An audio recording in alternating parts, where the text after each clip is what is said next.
ग्रह के बारे में थोड़ा सा इस वीडियो में चर्चा करना है कि कौन सा ग्रह कहाँ पर है, नहीं है, किसके बाद है, नहीं है।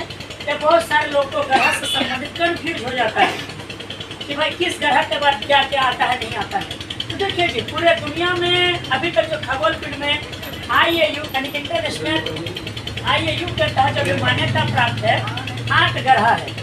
अब भैया बोलो तो भैया हम लोग तो 9 ग्रह पढ़े हैं, लेकिन 8 ग्रह काहेले है। तो देखिए 9 ग्रह, एक ग्रह जो प्लूटो है, प्लूटो को 24 अगस्त 2006 में एक बैठक हुआ था अंतर्राष्ट्रीय एस्ट्रोनॉमिकल यूनिट का, उस पर इसको खत्म कर दिया गया। क्यों खत्म किया? क्योंकि ग्रह का जो बनने के लिए जो तीसरा गुण है उसको हटा दिया गया। इसलिए भी फिलहाल ग्रह कितना है? 8 है। फिर अब आपके मन में एक सवाल आया होगा कि भाई तो फिर एरिस के बारे में फिर क्या गायब है? तो एरिस देखिए जी, एरिस ग्रह के बारे में ऐसा, एरिस जो ग्रह है, एरिस अभी फिलहाल ग्रह के रूप में उसको माना गया है। और एरिस क्या है? सबसे बड़ा बौना ग्रह है, लेकिन वो कैसा? तो प्लूटो से क्या है? थोड़ा सा बड़ा है।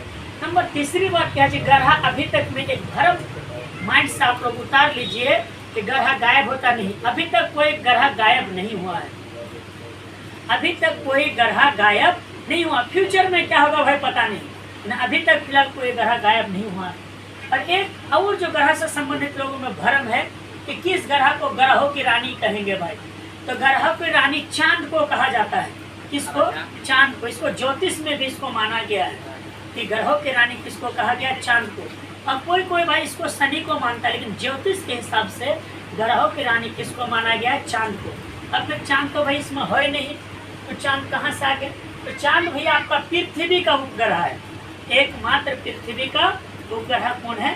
चांद है। चलिए अब हम लोग बात करते हैं। सबसे आता है सूरज, सूरज के बगल में आता है आपका बुध, बुध के बाद आता है बृहस्पति, बृहस्पति के बाद आता है आपका पृथ्वी, पृथ्वी के बाद मंगल, मंगल के बाद शनि, सॉरी पृथ्वी के बाद मंगल, मंगल के बाद बृहस्पति, बृहस्पति के बाद आता है आपका शनि, शनि के बाद आपका आता है यूरेनस, यूरेनस के बाद आता है आपका वरुण, यूरेनस के बाद क्या आता है आपका? वरुण।